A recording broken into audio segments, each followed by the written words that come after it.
Bismillahirrahmanirrahim. Alhamdulillahirabbil alamin. Wassalatu wassalamu ala nabiyyina Muhammadin wa ala alihi wa sahbihi ajma'in. Wa sallama tasliman katsira ila yaumiddin wa ba'd. Ikhwani fillah, a'azzakumullah jami'an. Alhamdulillah, kita bersyukur kepada Allah Azza wa Jalla yang telah memberikan kita taufik dan pertolongannya sehingga kita kemarin telah menyelesaikan silsilah mustawa yang pertama daripada fan ilmu usulul fikih, yaitu adalah al-usul min ilmil usul, yang mana kebanyakannya kemarin syarah anak ambil dari kitab Syekh Al-Utsaibi hafizahullahu ta'ala, Taqribul Usul ala Lataifil Usul min ilmil usul. Adapun silsilah kedua kita sebelum masuk ke silsilah terakhir, yaitu adalah Mukhtasar Raudhah punya At-Tufi yang diringkas dari Raudhatun Nadir, yang mana Raudhatun Nadir ini dari Al-Mustafa ya, punya Al-Ghazali. Naam, Al-Mustasfa lah ya namanya, punya Al-Imam Al-Ghazali. Kita sekarang akan membaca dulu kitab Syarhul Waraqat, Syarah Waraqat, yang sebenarnya Al-Waraqat ini adalah kitab usul fikih dari kalangan ulama Syafi'iyah, gitu ya, Syafi'iyah. Nah, karena kita kemarin mulainya al-usul min ilmu usul, kemudian kebanyakan kita menggunakan tarjihatnya ulama Al-Hanabilah, sehingga sekarang kita memilih kitab syarah al-waraqatnya juga dari kalangan ulama yang bermadzhab Hanabilah, yaitu adalah Syekh Abdullah bin Shalih Al-Fauzan hafizahullah taala wa ra'ah. Beliau adalah salah satu masyayikh di Arab Saudi sana ya, syekh besar ya, syekh besar juga beliau. Nah, syarah al-waraqat fi usulil fiqh. Nah, kita langsung saja masuk ke dalam. Di sini ada cetakan anak Darul Minhaj.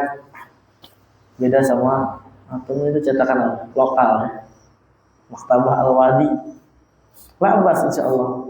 Untuk awal-awal kita belajar tuh lebih bagus malah cetakan kayak gitu. Jadi puas coret-coretnya gitu kayak usul fikihnya Uli. Baik, bismillahirrahmanirrahim. Muqaddimatut tab'ah as-sabi'ah. Di sini anak akan bacakan dulu muqaddimah, pembukaan dari cetakan yang ke-7. Bismillah, alhamdulillah rabbil alamin, wassalatu wassalamu ala khatamil anbiya wal mursalin nabiyina Muhammadin wa ala alihi wa ashabihi wa tabi'in lahum bi ihsanin ila yaumil ba'd.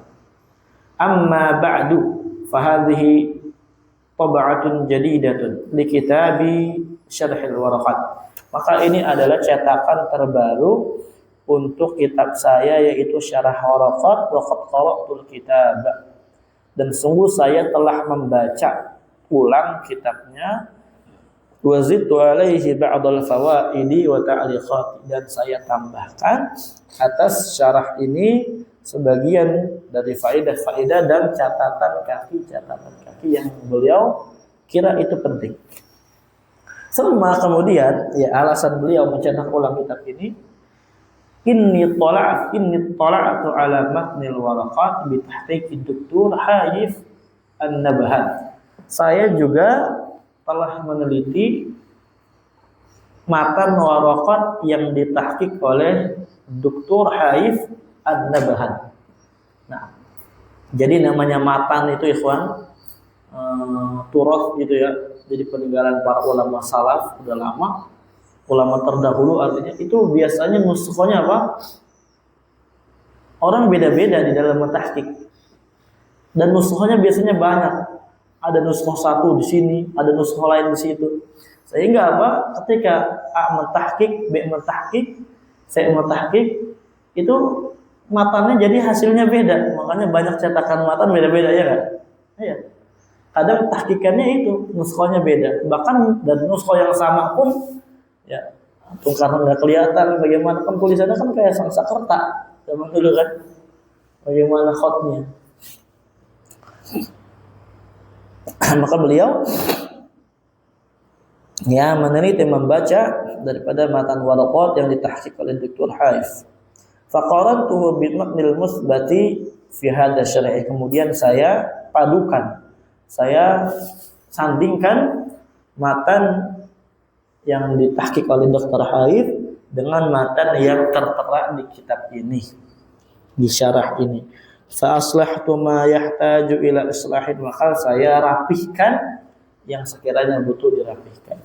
Wa ma kana fi nadari farqan yasiran ghaira mu'assirin taraktuhu. Kalau menurut saya itu perbedaannya cuma sedikit, tidak memiliki dampak apa-apa, maka saya tinggalkan, saya tidak rubah. Jazallahul muhaqqiqa khaira, semoga Allah membalas kebaikan kepada pentahqiqnya. Wallahu as'alu an yaj'ala amali khalisan liwajhihi nafi'an li ahli ilmi wa sallallahu wa sallam ala nabiyyina Muhammadin wa ala alihi wa sahbihi. Alhamdulillahirabbil alamin. Amin. Ini mu'allif pada tahun 1441. Setelah 1441 Hijriah. Nah, kita lanjut lagi ke muqaddimah berikutnya ini. Muqaddimah berikutnya ini ditakdim oleh sahabat beliau ya, yang bernama Syekh Ahmad ibn Abdullah ibn Hamid. Kita akan bacakannya ulang. Antum silakan perhatikan, ditulis yang umpamanya sekiranya belum diketahui. Bismillahirrahmanirrahim. Taqdim pendahuluan. Innal hamdalillah nahmaduhu wa nasta'inuhu wa nastaghfiruh wa na'udzu billahi min shururi anfusina wa min sayyiati a'malina may yahdihillahu fala mudhillalah wa man yudlil fala hadiyalah. Wa asyhadu an la ilaha illallah wahdahu la syarikalah wa anna Muhammadan 'abduhu wa rasuluh, amma ba'du. Adapun setelah muqaddimah, amma ba'da hadhihi al-muqaddimah fa inna ilma usulil fiqhi mimma uniya bihil mutaqaddimuna wal mutaakhirun. Sesungguhnya ilmu usul fikih itu adalah di antara ilmu yang sangat diperhatikan gitu ya, oleh ulama terdahulu dan ulama yang mutaakhir, yang datangnya di akhir. Wa huwal manhaju syar'iyyu li ta'allufi 'ala hukmillah. Dan ilmu usul fikih itu adalah cara, metode yang syar'i, sesuai syariat, untuk mengetahui hukum-hukum Allah Azza wa Jalla fima yajidu wa yahdithu min qadaya wa nawazila. Ya, mengetahui hukum Allah pada perkara yang didapati, ya, perkara yang didapati dan yang muncul dari qadaya wa nawazil, ya, dari urusan-urusan agama, baik yang dia lampau atau yang kontemporer. Jadi caranya ikhwan untuk mengetahui urusan agama kita ini, hukum Allah ini, itu dengan belajar ilmu usul fikih. Itu cara terbaiknya. Paham ya? Walaupun dengan belajar doang kita bisa tahu hukum-hukum Allah bisa. Tapi kalau mau tahu yang lebih dalam, lebih detail, maka kita belajar apa? Usul fikih. Udah nggak samar lah dari antum ya. Udah kemarin digambarin kan?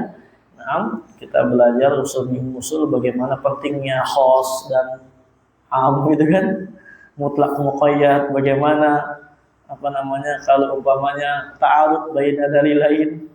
Kemarin yang khos min wajhin, kemudian am min wajhin akhar ini. Bagaimana itu kan? Harus tahu usul fikih. Naam. Wa nahnu walillahil hamd. Dan kita segala puji bagi Allah, alhamdulillah, na'ishu sahwatan islamiyatan mubarakatan atau mubarakatan. Kita itu hidup di sekarang ini di atas kesadaran kebangkitan Islamiyah, ya, keislaman, ya, pengikut Islam, mengikuti Islam mubarakah yang insyaallah apa? Diberkahi oleh Allah Azza wa Jalla ini. Maksudnya apa, ikhwan? Arab Saudi itu sekarang apa? Masya Allah, dari sisi keislamiahannya itu sangat diakui oleh siapapun itu orangnya. Wa iqbalan ala dinillah wa tafaqquh fi, dan hidup di zaman apa? Orang itu kembali ke agamanya Allah dan mempelajari agamanya Allah.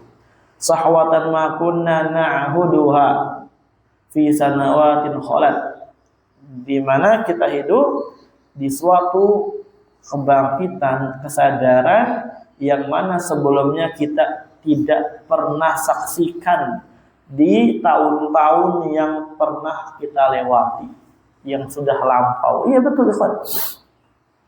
Kalau kita lihat sejarah Syekh Muhammad MBAW, ya Syekh MBAW di dalam berdakwah di masa-masa Syekh MBAW, a'immatu dakwah, imam dakwah, itu sangat kacau Arab Saudi. Sebelum jadi Saudi lah ya, sebelum jadi apa? Saudi. Itu sangat kacau aja.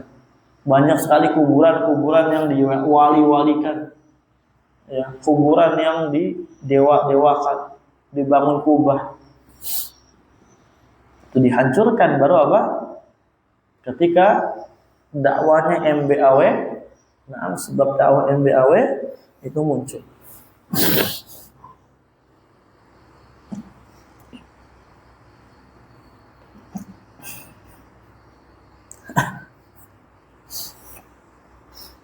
Iqbalun ala talabil ilmi syar'i. Naam, antusias di dalam mempelajari ilmu syar'i. Sanyul lirukbi fi halaqatil masyayikh, duduk di halaqahnya para masyayikh. Naam, sangat jelas kalau kita lihat di Saudi. Mambaul ilm di sana, mamba ya, sumber daripada ilmu. Di sana masih banyak syekh kibar, Syekh Fauzan, Syekh Al-Syekh, Syekh Abdul Aziz Al-Rajihi, Syekh apa namanya, banyak di sana ya, Syekh Abdul Razak Al-Badr, kemudian Syekh Usaimi, masyayikh yang lainnya. Naam. Hifdzun li kitabillah, dalam rangka menghafal Al-Qur'an, musti'abun li sunnati Rasulullah SAW, mendalami sunnah Nabi SAW, faham li usul istinbat, dalam rangka memahami usul istinbat, ilmu-ilmu usul, ya usul di dalam menyimpulkan hukum, usul fikih di antaranya. Ihatatun bima yuqimu lisan, penguasaan terhadap apa-apa yang bisa membuat lisan itu apa? Bangkit berbicara, artinya bisa ngomong gitu ya. Fasih. Istighlalu amsalil awqat, betul-betul menggunakan waktu yang sangat bermanfaat atau waktu yang sangat berharga untuk belajar. Wal amsalu min haula'in nujaba katsir, dan yang semisal daripada orang-orang yang mulia itu sangatlah banyak. Yang mereka itu apa? Belajar ilmu, mereka itu sukses, mereka itu betul-betul jadi alim ulama. Nah, sebab apa? Belajar ilmu agama ini, ikhwan. Wa syawahid hayyah, para saksi masih hidup. Wa ya'allahu illa an yutimma nurah walau karihal kafirun. Allah tidaklah melakukan demikian melainkan yang Allah inginkan apa? Allah ingin menyempurnakan cahayanya, agama. Ya. Walaupun apa? Orang-orang kafir itu membencinya. Nah, kalau kita lihat orang kafir itu paling benci dengan negeri apa? Saudi. Pengen nyerang tapi nggak bisa, ya. Pengen nyerang tapi apa? Nggak bisa. Ada suatu negeri ngegosip, katanya ada isunya Houthi menyerang Saudi menggunakan apa? Menggunakan senjata atau bagaimana, Allah alam, atau mengirim drone. Nggak bisa lewat perbatasan Saudi, langsung tiba-tiba hancur. Jadi kalau mau nyerang Saudi, baru sampai perbatasan tuh udah ada apa? Sensor yang membuat senjata tuh jadi hancur. Saking canggihnya Saudi. Ya. Berikutnya langsung di sini beliau di pembahasan ini ingin menjelaskan tentang hikmah diutusnya Rasul. Inna ghayata irsal Ya, inna ghayata irsali rusul wa inzalil kutub hiya ibadatullah wahdah la syarikalah. Sesungguhnya tujuan diutusnya para rasul, diturunkannya kitab-kitab itu murni ingin beribadah. Tujuannya kepada Allah Azza wa Jalla saja satu-satunya, bukan berbuat syirik. Bayangin ikhwan, dari awal nabi ini, awal rasul, itu mereka dakwahnya diperintahkan sama Allah untuk apa? Mentauhidkan Allah, untuk berbuat mengesahkan Allah, mentauhidkan dan menjauhkan kesyirikan. Berarti perkara yang kayak gini harusnya jelas enggak? Jelas harusnya, betul enggak? Harusnya jelas tauhid dan syirik.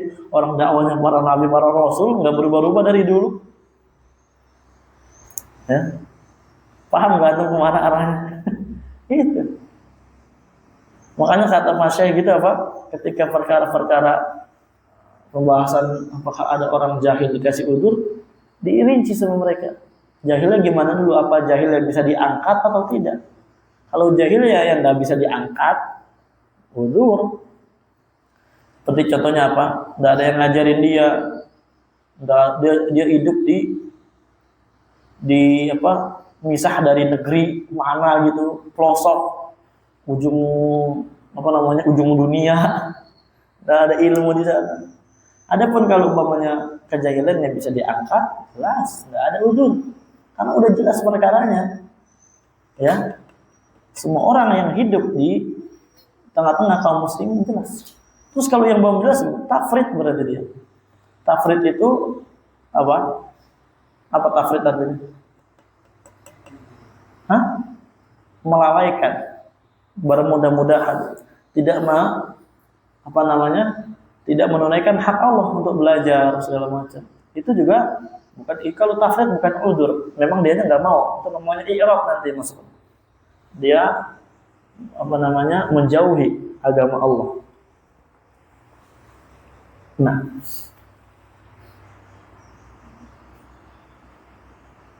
wafqal manhajil ladzi syara'ahu subhanahu, sesuai metode yang disyariatkan oleh Allah Azza wa Jalla dalam ibadah. Wa min huna kanat ma'rifatu hukmillah fi al-mas'alah hiya thamatul ulum syar'iyyah ala mukhtalifah fununiha. Ya. Dan dari sinilah kita bisa simpulkan mengetahui hukum Allah Azza wa Jalla, ya, seorang yang dapat mengetahui hukum-hukum Allah Azza wa Jalla dalam satu masalah ini adalah buah manisnya ilmu syar'i yang dipelajari oleh dia, ya, di atas cabang-cabang ilmu yang berbeda yang dia pelajari. Ghairu anna ma'rifata hukmillah fil mas'alah lam takun darba hawa wala ramyata haddin, ya. Jadi mengetahui ilmu syar'i itu bukan, ya, caranya apa? Bukan sama sekali dengan dia itu memperkirakan, ya, spekulasi sendiri, ya. Artinya apa? Mengetahui ilmu syar'i, hukum Allah Azza wa Jalla dengan mempelajari ilmu syar'i, buah manis dari ilmu syar'i, bukan dari spekulasi sendiri, ya. Anna ma'rifata ghairu anna ma'rifata hukmillah fil masalah lam takun darba hawa, ya. Mengetahui hukum-hukum Allah dalam masalah itu bukan spekulasi yang kita bisa tebak-tebak, yang bisa kita perkirakan. Wala ramyata haddin, bukan cuma menebak-nebak nasib. Oh, ini kayaknya kayak gini, bukan. Sekali lagi, orang mengetahui hukum Allah di dalam masalah itu dari ilmu yang dia pelajari, bukan dari spekulasi. Enggak bisa nebak-nebak, paham ya? Naam. Wa makana sabiluha al-intiqa wa takharrus. Yang mana kalau umpamanya spekulasi, maka tidak ada cara lain kecuali mereka itu hanya intiqa, milih-milih, mereka seleksi. Kemudian takharrus itu apa? Dikira-kirakan, dispekulasikan, bukan kayak gitu. Ya, cara mengetahui hukum Allah itu bukan dengan cara demikian, bukan cara pilih-pilih, bukan cara spekulasi. Bal, akan tetapi kana wafqa ma'ayisa wa ususin shaghal ulama ul Islam. Ya, akan tetapi apa? Mengetahui hukum syar'i itu harus sesuai standarisasi dan pondasi-pondasi yang telah dirumuskan para ulama Islam. Gitu. wastamadduha min kitabillah wa sunnati Rasul sallallahu alaihi wasallam, yang mereka ambil sumbernya dari Al-Qur'an sunnah, ya, sunnah Nabi sallallahu alaihi wasallam, wa lughatil Arab, dan bahasa Arab allati biha nazal Qur'an, yang Al-Qur'an turun dengannya, wa biha ja'a sunnah, dan sunnah turun, ya, datang dengan bahasa tersebut. Paham ya? Nah, jadi kayak gitu ikhwan fillah. Jadi untuk mengetahui hukum Allah Azza wa Jalla dengan belajar. Kemudian ini titik berikutnya, beliau di sini membahas tentang siapa yang pertama kali pencetus daripada ilmu ushul fikih ini. Wa kana wadi'u ususi hadzal ilmi wa nahara ma'ahu al-imam al-lughawi al-muhaddits al-faqih wa Muhammad ibn Idris Asy-Syafi'i rahmatullah alaih. Dan orang yang paling pertama kali meletakkan pondasi-pondasi ini, maksudnya apa?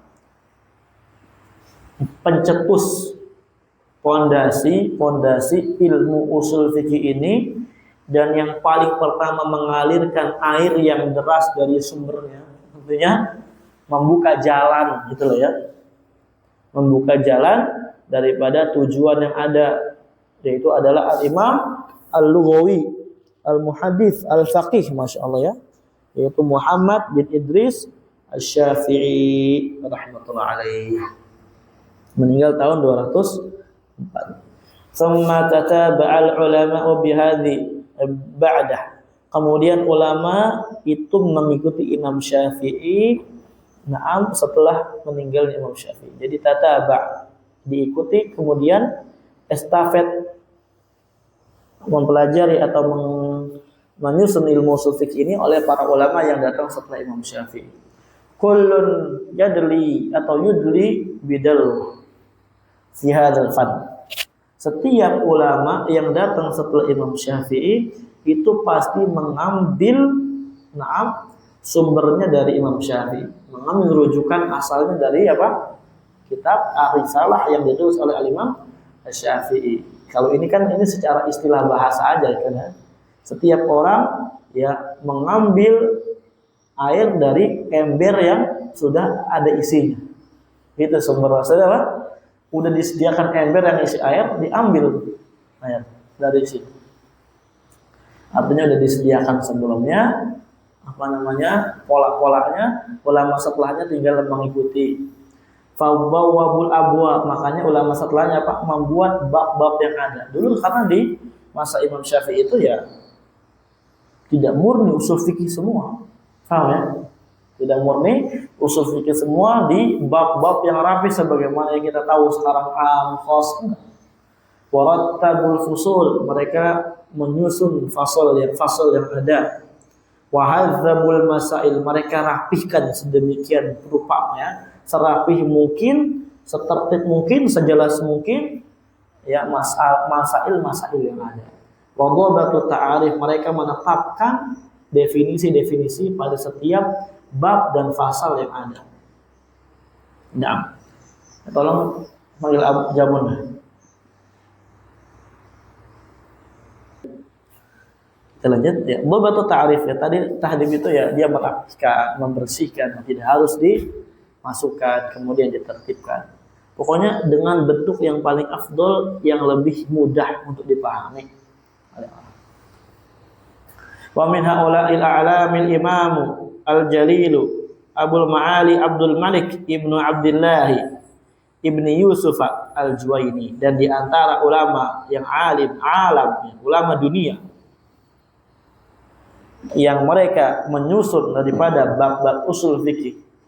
Nah, yang mereka mengambil sumber dari Al-Imam Syafi'i, di antaranya itu adalah Al-Imam Al-Jalil Abul Ma'ali Abdul Malik Ibnu Abdullah Ibni Yusuf Al-Juwaini, yang dikenal dengan Imam Al-Juwaini. Beliau wafat pada tahun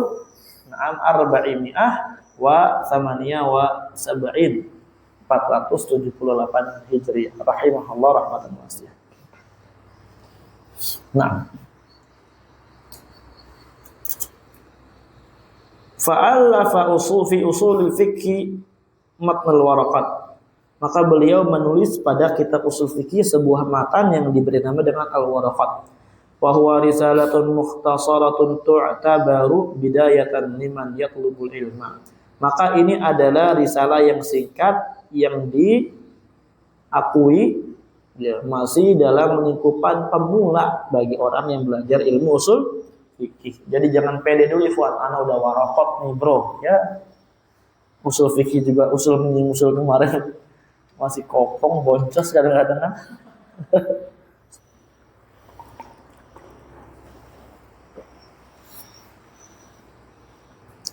Nah, waqad ihtamma bihil ulama katsiran. Dan para ulama itu sangat banyak sekali memiliki apa? Perhatian ya. Memiliki perhatian yang sangat banyak dari para ulama. Dan para ulama juga sangat apa? Banyak yang perhatian. Falahu syuruhun wa hawashin wa mandumatin. Ya, ini kitab Matan Warakat ini memiliki syarah-syarah, hawashi, catatan kaki, dan juga ada sebagian mereka yang membuat jadi nazam. Ada namanya nazam warakat, ada tashil, ya, tashil di Manduma al-Warakat. Ana ada PDF kalau antum mau hafalkan. Oh iya dihafalkan dong. Ada ya. Lupa ya, dihafalkan ya matannya. Tapi jangan pakai, enggak usah pakai yang nasr, enggak pakai yang ini aja. Atau mau pakai yang nasr? Hah? Oh, Masya Allah, dua-dua. Apa? Lebih afdal itu apa? Ya sebenarnya ada sisi ini lah, plus minus gitu ya. Kalau mau gampang ya nabok lebih cepat hafal, lebih ini apa namanya abokok fidihan, lebih kokoh di dalam otak kita, jadi di dalam ingatan kita. Kalau nasar itu cepat lupa karena kalam basyari. Karena kalam basyari itu para ulama menjelaskan dan betul ya. Nah, walaupun kalau orang Indo ya sama-sama susah aja. Tapi ana rasakan kayak gitu. Nah, banyak sekali. Wa kullama kathurat syuruh wal hawashi ala kitabin alimna miqdarahu wa ahamiyatahu. Ketika semakin banyak syarah dan tulisan-tulisan catatan kaki atas sebuah kitab, maka kita ketahui bahwasanya kitab tersebut memiliki miqdar, ya, manzilah, keutamaan apa namanya? Derajat atau kedudukan yang sangat penting, sangat tinggi dan memiliki perkara yang sangat penting. Jadi setiap kitab kalau ada syarah yang banyak, kemudian ada hawasyinya banyak, maka kita ketahui kedudukannya dia sangat tinggi dan dia itu adalah kitab yang sangat penting. Nah, titik beda lagi nih permasalahannya. Wal muta'ammilu fi mu'allafatil usul yulahidul amrayn jadirain bil ihtimam. Jadi beliau sini ingin menjelaskan ada perkara yang sangat sedikit yang memperhatikan. Nah, sedikit orang yang memperhatikan daripada pembahasan ini atau perkara ini. Dikatakan di sini al-muta'ammil fi mu'allafatil usul, orang yang memperhatikan tulisan-tulisan daripada pembahasan ilmu usul yulahil amrayn jadirain bil ihtimam. Mereka akan yulahil memperhatikan, mencermati, perhatikan dua perkara yang sangat jarang diperhatikan, yang sangat jarang untuk diberikan perhatian khusus. Apa dua perkara itu? Kita bawakan di sini.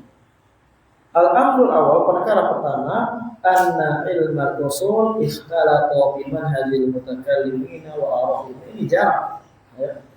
Jarang ditanbih. Ya, bahwasanya ilmu usul fikih itu sudah terlanjur bercampur dengan metodenya orang-orang filsafat, ahli kalam, dan bercampur dengan pendapat-pendapatnya mereka. Paham ya?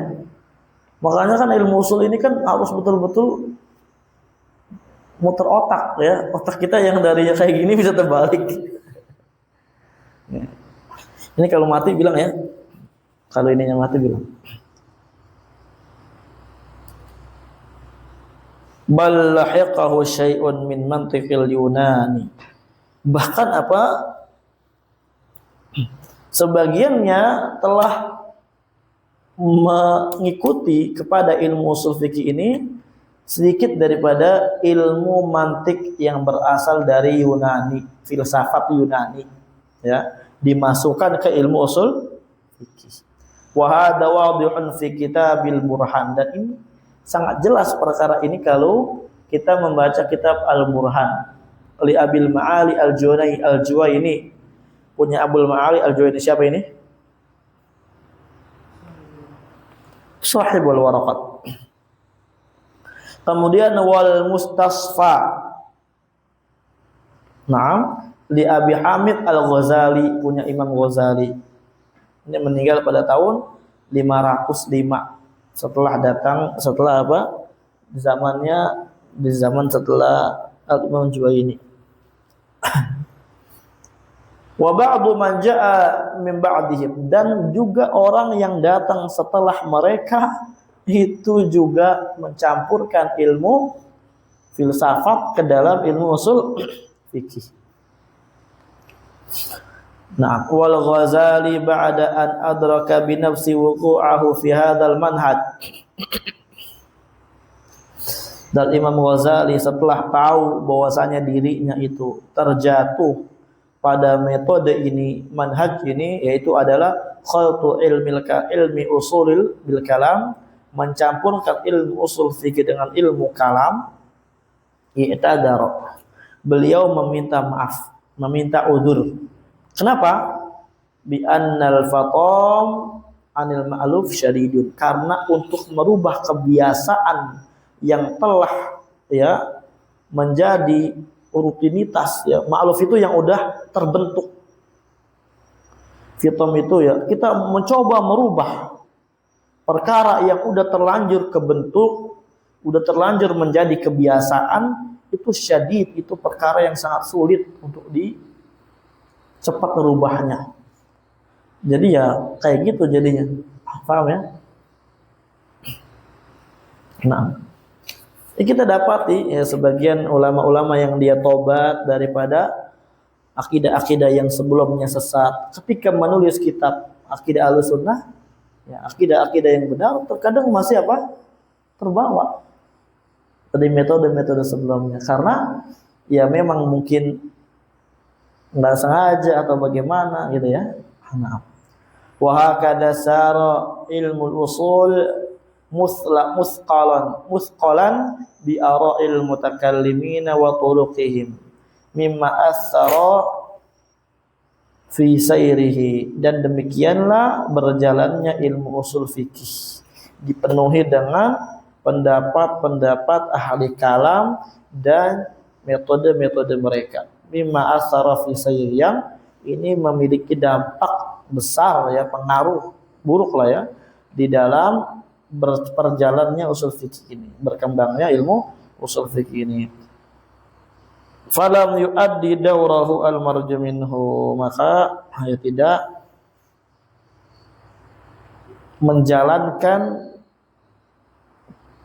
daurah itu apa, peran ya, al-marju yang diharapkan oleh orang-orang. Ya karena kayak gini gitu ya. Karena kayak gini jadi ya ilmu usul fikih ya tidak sebagaimana yang diharapkan. Kadang masih ada apa? Campur dengan ilmu filsafat dan semisalnya. Makanya harus belajar benar. Dan ilmu usul fikih ini, kawan, antum kalau belajar ilmu usul fikih ini harus betul-betul bagusnya itu untuk belajar akidah dengan baik, belajar hadis dengan baik, mustalah hadis, supaya apa? Tidak terbawa dengan tarakhus, ya, membuat rukhsah-rukhsah yang ada sendiri. Kadang gitu ya. Nah, lanjut. Wa mimma yajdiru dzikruhu anna tanbi ala khata'i hadzal maslak idkhali ilmi al-kalam fil usul wa tanqihihi mimma uliqa bihi. Dan wa mimma yajdal dzikru, dan di antara perkara yang jarang disebutkan apa? Ya, at-tanbih, yaitu adalah peringatan, memperingati, ya, atau ya peringatan ya terhadap kekeliruan cara ini, kekeliruan jalan yang demikian, yaitu memasukkan ilmu kalam kepada ilmu usul fikih. Kemudian juga apa? Yang jarang disebutkan itu adalah yang membersihkan mimma uliqa fihi, dari perkara-perkara yang disematkan kepada ilmu usul fikih ini. Ini yang jarang. Qama bihi adadun min ulama'il ummah qadiman wa hadisan. Ini apa? Ulama daripada sebagian ulama umat ini, itu baik yang lampau waktu yang sekarang, itu qama bihi. Apa qama bihi artinya? Mentanbih dan membersihkan daripada perkara-perkara yang disematkan, dimasukkan ke ilmu usul fikih, ya dari ilmu apa? Kalam.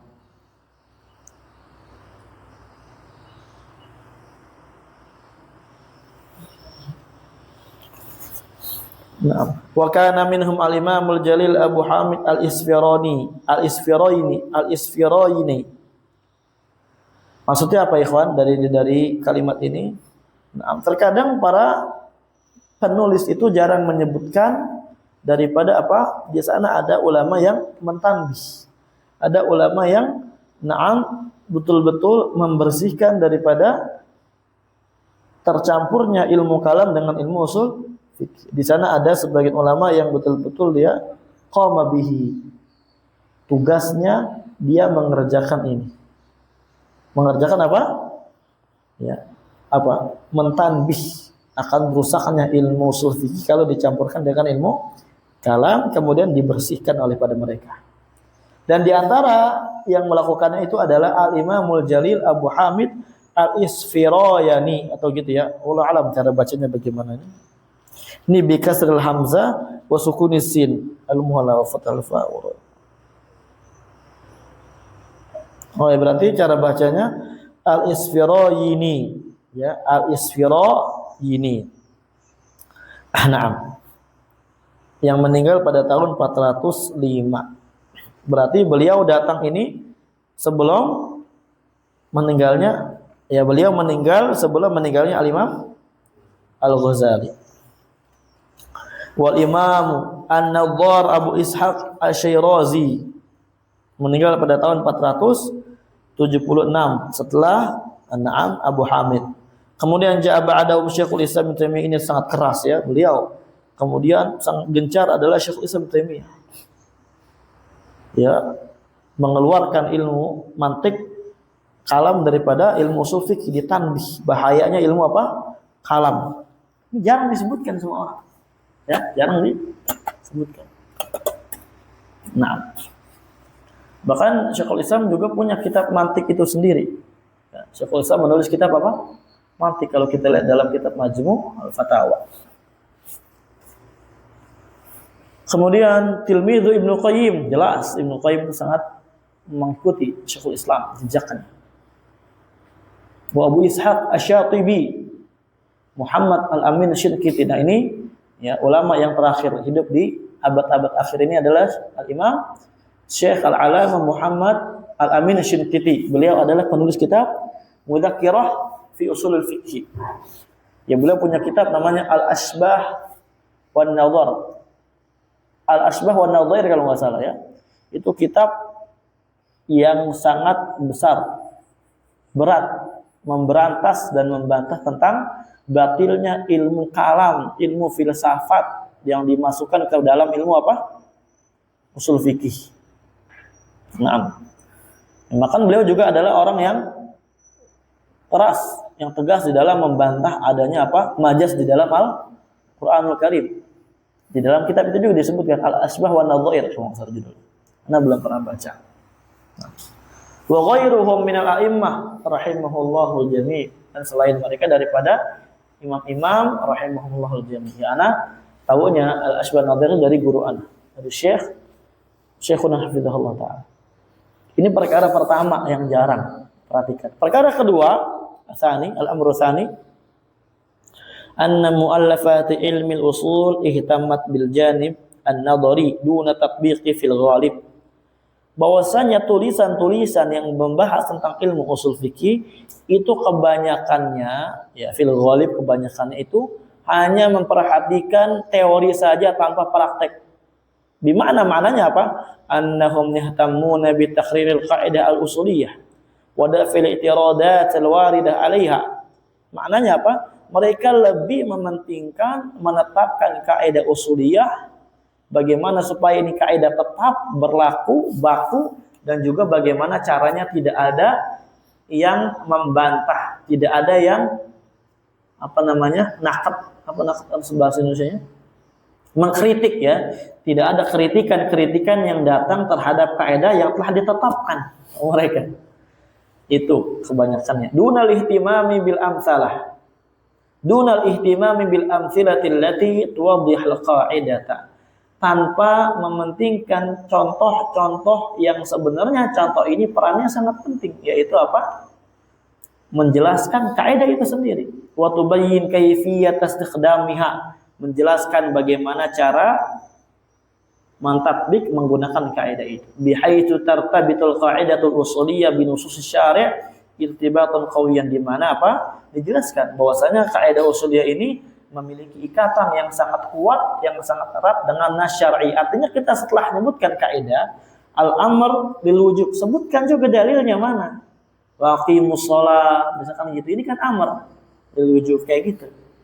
Nah, itu terkadang jarang. Hanya kaidah usuliyah saja tanpa disebutkan irtibatnya, ikatan yang erat terhadap nas syar'i. Paham ya? Nah, kayak gitu, ikhwan. Wa nasihati, sebentar ya. Ya, kita lanjut, tapi istirahat dulu ya. Ilahuna alhamdulillahirabbil alamin.